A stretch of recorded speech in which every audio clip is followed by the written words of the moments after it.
Yo les bros, on se retrouve aujourd'hui pour la review du chapitre 1032. Après 2 semaines d'attente, le voici enfin disponible. La guerre d'Onigashima peut enfin continuer. Un chapitre très intéressant sur plusieurs de ses aspects et qui viendra confirmer pas mal de mes hypothèses de mes précédentes reviews, alors j'ai particulièrement hâte de vous en parler. Ce dimanche est un petit peu spécial puisque sort le très symbolique épisode 1000 de One Piece et éventuellement des news sur le prochain film de cette œuvre qui nous rassemble tous. Alors je vous souhaite à tous de profiter un maximum et j'espère que cette review honorera un tant soit peu cette journée spéciale. Elle va justement comporter un placement de produit un peu particulier puisque directement lié à One Piece et à la Toei, donc c'est un véritable plaisir pour moi de vous le présenter. Avant tout et comme d'habitude, un petit like sur cette vidéo m'aiderait énormément, alors n'hésitez pas si vous souhaitez soutenir la chaîne gratuitement. Si c'est toujours pas fait, abonnez-vous pour m'aider à atteindre les 300 000 abonnés, on y est presque les bros. Voilà, merci à vous tous et retrouvons-nous juste après pour le début de cette review. Laissez-moi vous présenter le jeu de société officiel One Piece Adventure Island, avec un plateau et des visuels designés par la Toei elle-même, plongés dans l'univers de One Piece pour revivre des batailles légendaires telles que les Mugiwara contre l'équipage aux 100 bêtes ou de l'équipage de Barbe Blanche contre celui de Barbe Noire. De 2 à 6 joueurs, partez à la découverte de plus de 27 îles de Grand Line et constituez votre équipage parmi les 220 personnages jouables. De Shelton à Wano Kuni en passant par Marijoise ou Marineford, éradiquez la menace du Nil et prenez-la sous votre protection après un combat acharné. Vous avez le choix entre 2 modes de jeu. Le mode histoire retrace l'épopée des Mugiwara en affrontant un maître du jeu. Le mode bataille entre équipages, inventez vos propres batailles originales comme les amiraux contre les Mugiwara et tentez de conquérir le plus grand nombre d'îles possible. Soyez plus malin et stratégique que votre adversaire grâce aux cartes bonus pour remporter vos combats et cumuler les points de victoire. Cependant, prenez garde aux événements inattendus tels qu'un Buster Call pouvant retourner la situation. Pour les plus avertis, un 3e mode de jeu caché est disponible, le mode Rio Poneglyph. Trouvez les 4 Rio Poneglyph représentés par des boulets de canon, combattez leurs gardiens et trouvez Laftel pour devenir le roi des pirates. J'ai personnellement adoré me plonger dans un jeu de société One Piece fait par des fans et pour les fans. Que ce soit les magnifiques illustrations ou le système de stratégie ingénieux, ça a été une excellente découverte que vous pourrez partager avec vos amis et votre famille. Un jeu qui ravira petits et grands, collectionneurs, passionnés ou néophytes de One Piece et que vous pourrez retrouver dans les magasins participants. Tous les liens sont en description accompagnés d'un document avec les règles simplifiées. Bon jeu à vous et un grand merci à Topi Games pour avoir sponsorisé cette vidéo.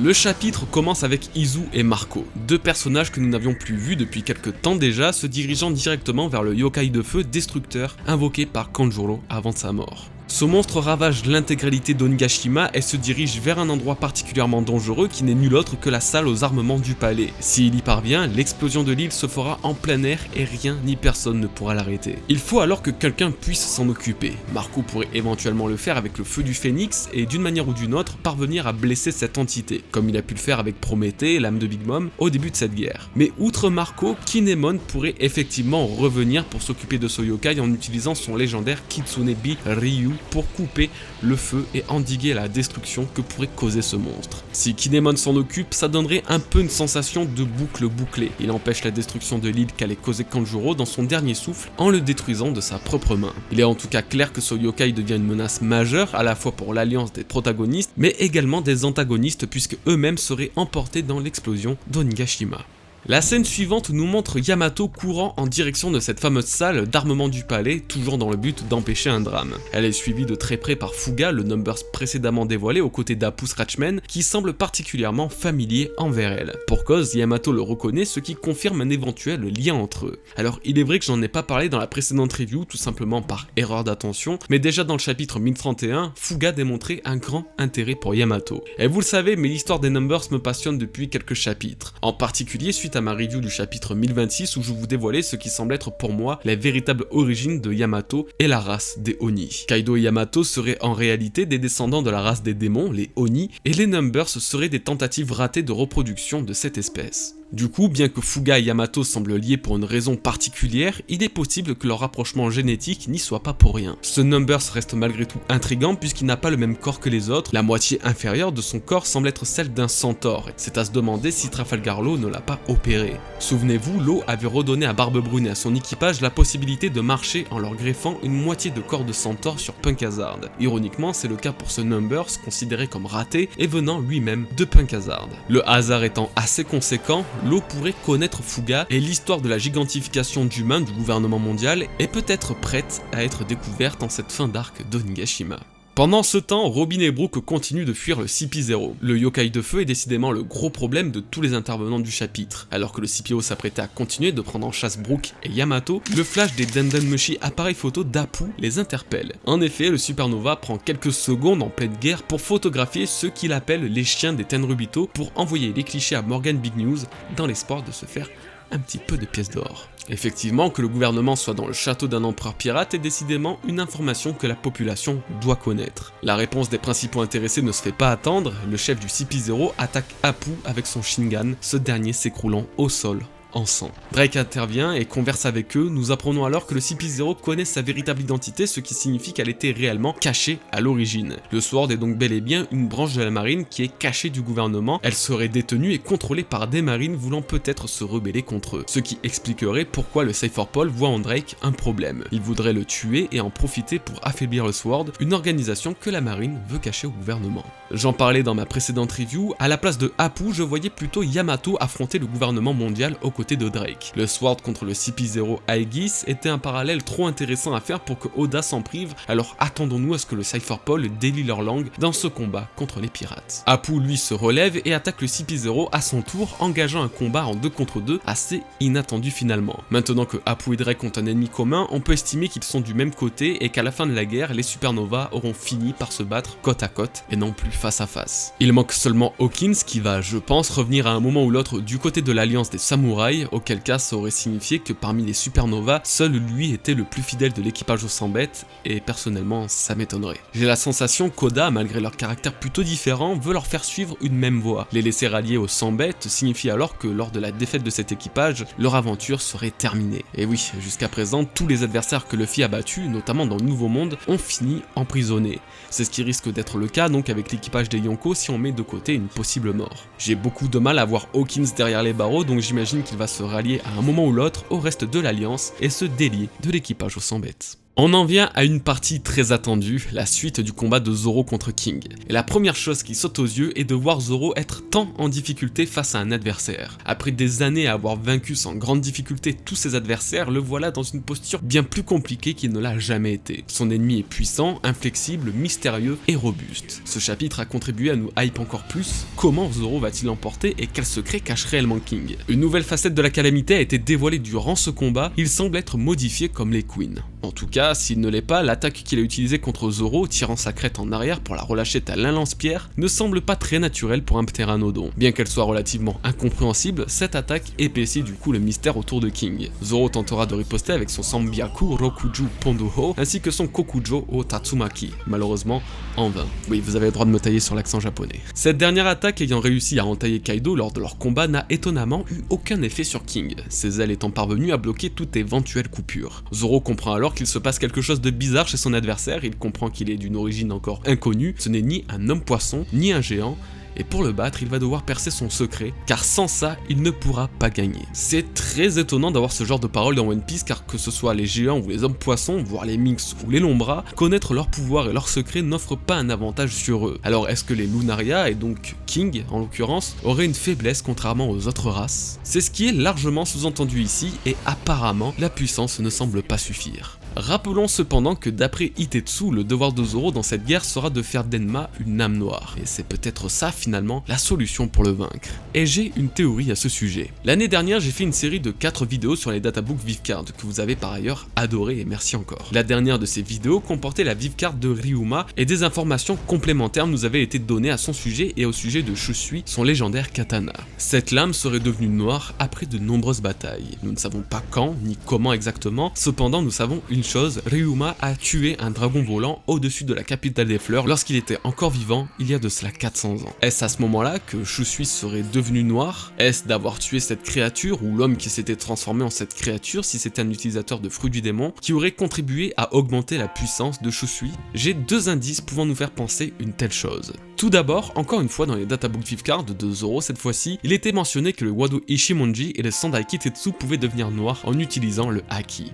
Donc ce pouvoir a définitivement son importance au sein de ce processus. Le deuxième indice quant à lui se trouve dans l'anime de One Piece. Oui, je ne prends jamais la réalisation de la Toei en compte dans mes théories, mais pour le coup c'est un petit peu différent. Dans le tout premier épisode de Wano Kuni, le 892, celui qui avait justement volé le Shusui à Zoro a tenu des propos très intéressants concernant l'évolution des katanas. Je cite, « C'est dans le sang humain que sont forgées les meilleures lames ». Ces paroles résonnent particulièrement bien avec l'histoire des batailles rendant les lames noires. Et même s'il s'agit de l'anime et non du manga, n'oublions pas que les épisodes nous ont teasé pas mal d'infos en avance, notamment la vraie nature de Kyoichiro ou la trahison de Kanjuro, et ça seulement dans le premier opening. Mon idée finale serait alors que vaincre ou blesser un homme, ou peut-être même un dragon, contribuerait à rendre la lame plus puissante. J'avais également mentionné dans ma première théorie à ce sujet le cas de Dracul Mihawk. Il est le tout premier à nous avoir dévoilé une lame noire, son Kokuto Yoru, et le hasard veut que le Dracul, de son nom, puisse également signifier dragon ou fils de dragon. Alors est-ce que Mihawk aurait tué un dragon lui aussi afin de rendre son Kokuto Yoru noir ?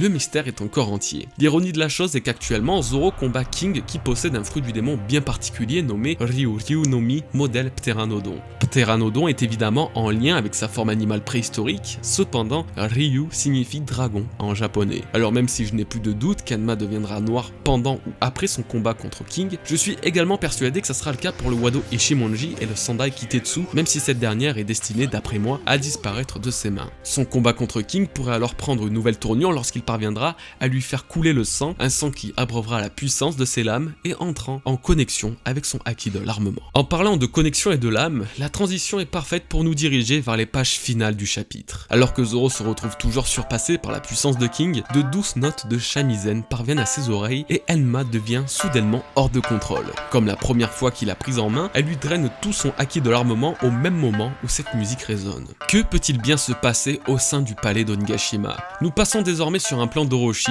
lui aussi attiré par cette mélodie, lui semblant quelque peu familière. En s'approchant de la salle d'où sont émises ces notes, il y remarque une silhouette qu'il n'avait plus vue depuis bien des semaines. La silhouette de Komurasaki, performant de son art dans un calme des plus troublants. C'est sur cette scène surréaliste que se close ce 1032e chapitre de One Piece.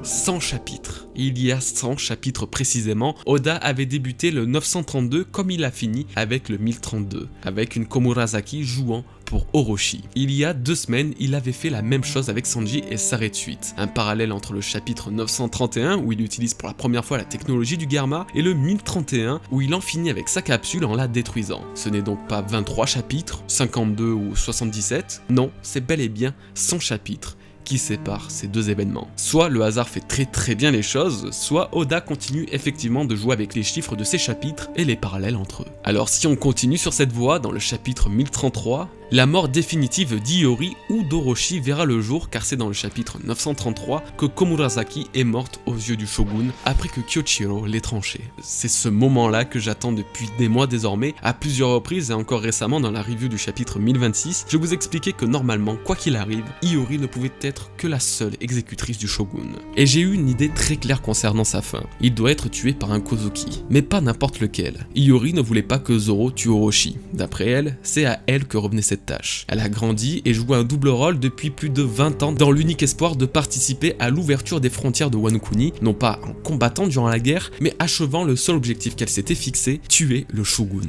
Pour cela, elle devait alors se rendre sur Onigashima, le lieu de cette grande guerre qu'Orochi tente de fuir, et par le plus heureux des hasards, cette mystérieuse ombre apparue à la fin du chapitre 1004, soignant les fourreaux rouges dans une pièce isolée, laissait sous-entendre que la princesse des Kozuki aurait rejoint le champ de bataille à l'abri des regards. Orochi est toujours en vie au bout de sa deuxième exécution. Iori semble caché quelque part sur Onigashima tout en ayant exprimé le désir de tuer le bourreau de sa famille. Le doute concernant leur rencontre commence petit à petit à se dissiper. Iori se doit d'avoir une place dans cette guerre, tout comme Momonosuke se trouvant au sommet de l'île combattant Kaido. Alors qu'il s'agit déjà d'un scénario logique, les mythes japonais ne feront qu'accentuer ma théorie grâce au Ameno Abakiri. Oden a légué à ses 2 enfants 2 katanas légendaires. Iori aura hérité du Enma, finalement cédé à Zoro, et Momonosuke aura hérité du mystérieux Ameno Abakiri qu'il aura refusé. Alors que le Enma aura eu une place d'une incroyable importance à travers Zoro et dans son combat contre Kaido, le Ameno Abakiri n'a toujours pas été développé. Tout comme Iori. Pourtant, cette lame, bien présente dans la mythologie japonaise, contrairement au Enma, est très spéciale puisqu'elle a permis à Susanoo, l'un des dieux primordiaux, de vaincre un terrible monstre qui sévissait au Japon.